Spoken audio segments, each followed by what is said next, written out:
Hi there, it's Kevin with RogueDeckBuilder.com. Here just with I think you've seen the spoilers by now. They've been going around like wildfire on the internet for the Oath of the Gatewatch. And this is just my initial reaction. Again, we don't have a lot of information, so this might be not the most relevant argument or discussion before we actually know what these things do. So if you haven't seen it, there's a new basic land called Wastes. And this set actually, or these cards actually remind me a lot of Snow Covered, because there was a lot of there. Remember the Snow Covered mana symbol that could do things specifically for Snow Covered permanents, and that's about it. And I've heard some podcasts. I think the Star City guys went over some of their reservations they have with Wastes, but I think I'm going to just add my input on just really comparing this to Cold Snap and Ice Age with the Snow Covered, and why it might be fun, but you really have to design an entire block around it to make it worthwhile. Or it falls in the same sort of trap that Snow Cover does, that doesn't really have much playability outside of that particular set. Now, I play another game called Dice Masters. In fact, I'm quite obsessed with Dice Masters right now. I'm going to try to start a channel eventually called, I have it reserved, called Rogue Dice Master. But it's a little fresh game away from Magic. A lot of times you get burnt out with Magic, and so I just like Dice Masters because it's another deck building. In this case, you call it team building, and there's just a lot of synergies and innovation and just putting together a good team that works against your opponent's team. It's very similar to Magic, and I think it's another brewer's paradise because you can figure out just the metagame and try to make these different decks, because it falls in the same, in my opinion. I want to say Bane, but that's not a good word to use. As Magic does, it gets riddled with net decking and riddled with the tier 1 deck. So everyone just plays the exact same tier 1 deck. And right now, Dice Masters does have some overpowered cards that need to be balanced. But the game is getting more interesting as time goes on. And I think that there's plenty of room for innovation in that. So if you haven't checked out Dice Masters, this is my huge shout out for Dice Masters. I think it's an incredibly fun game. You might not like it, you might like it.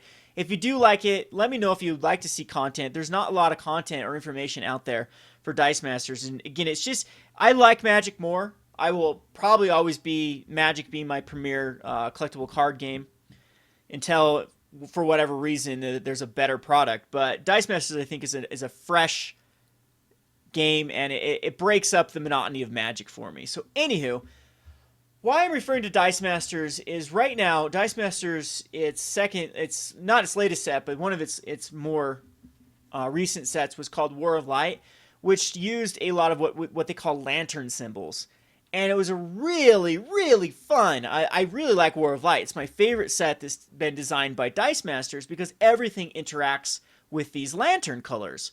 Your opponent's lantern colors and your lantern colors, that it just really sets this whole different board state of how the game runs, which is a lot different from the previous sets when they did have symbols like what were called affiliations or kind of character types, but they weren't nearly as prominent. Not every card had one, and in War of Light for Dice Masters, every card has one, and so it makes it really fun to play War of Light versus War of Light. However, when you try to mix War of Light with the earlier sets, they just aren't as impactful as a lot of these previous cards, because everything was balanced specifically for these lantern colors. Now I see the same thing happening with this Wastes mana symbol. Again, we don't have the information. We don't know if Waste, the mana symbol, can actually be used for colorless. It might not. I don't think anything's been confirmed right now. This Waste might only be able to be used on things that actually want this Waste mana symbol, and that can make these cards a lot less powerful. And but if it does add for colorless, I think that these will have at least some implication post Oath of the Gatewatch, because you can still always use them for colorless mana. So Affinity or any sort of colorless deck that just cares about adding colorless mana to your mana pool might want them, because there might be some pretty broken stuff you can do with the Waste mana. Mirror Pool already gives us kind of that preview, And I think that Mirror Pool, if you can't read the text, it says sacrifice Mirror Pool, copy target instant or sorcery spell you control. It means choose new targets, so you could copy Part the Water Veil, of course, is the one right now. You can take 2 extra turns, or just any sort of instant or sorcery that's going to win the game if you double it. This is going to be a great card. And then 4 and a waste symbol, sacrifice Mirror Pool, put a token on the battlefield as a copy of target creature control. That's pretty good because it has all the enter the battlefield effects, not any of the cast effects, but it's... I think that Mirror Pool, it's a land that can actually do something later on. It is a mythic, and I think that they're going to want, since it is a mythic, they're going to want to support it. And if you look at Kozilek also specifically takes 2 waste symbols. So a lot of people are calling this the 6th color, which is kind of accurate because it is sort of a new color, but it might not have any implication going forward. It's probably only going to affect Eldrazi, as Zach, my business partner at Gone Rogue Games, has stated that we are now playing with poop. We're playing with Eldrazi waste, and Kozilek requires 2 poop to get him out and 8 colorless mana to get him out, which is, I don't know, it's really hard to ramp into Kozilek with Tron type strategies, because you have to have that specific waste mana symbol. So Kozilek is kind of cool because when you cast him, you draw the difference between 7 and what you have in your hand, and the discard a card with converted mana cost X, counter target spell with converted mana cost X. That's kind of like Countertop's ability, discarding. I don't know how well Kozilek will be. Again, you're going to have to really, really support him with playing a lot of waste cards or cards that add the waste mana symbol. So we'll have to wait and see how well that's supported and if this is a 6th color. But my fear is this is going to be like Dice Masters War of Light, which is going to be really cool for this Oath of the Gatewatch, but it's going to kind of die off after rotation when it's really hard to support these in any sort of casual or modern or even commander. I think it's pretty tough. Plus, we don't even know if you can actually generate, unless your commander states that it can. It's going to make a very interesting ruling for commander if you can actually have these in your deck if your commander does not have that identity. But we'll have to wait and see how the Commander Tribunal decides to rule this. But that's just a little preview of Oath of the Gatewatch. I think it's a neat little idea. I'm not going to... There's a lot of people like going crazy over this, saying this is bad for the game. It's a little bit... I'm a little bit hesitant. I'm a little bit cautious of how this is going to affect the game.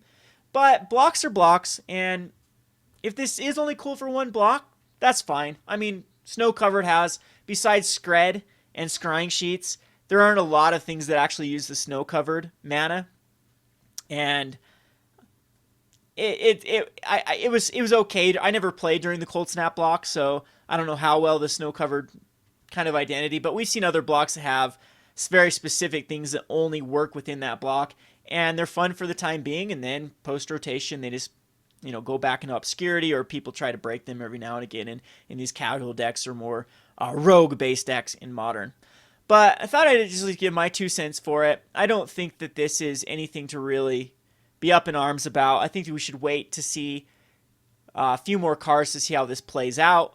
Now, since these are basic lands, you can actually tutor them up with anything that says search your library for a basic land and put in place. So the Nissa's Renewal decks, I think, will like these wastes and ramp into Kozilek. This is going to be a sweet card for the Nissa's Renewal. So as far as a rogue market standpoint, maybe it's time to start investing more in the renewals.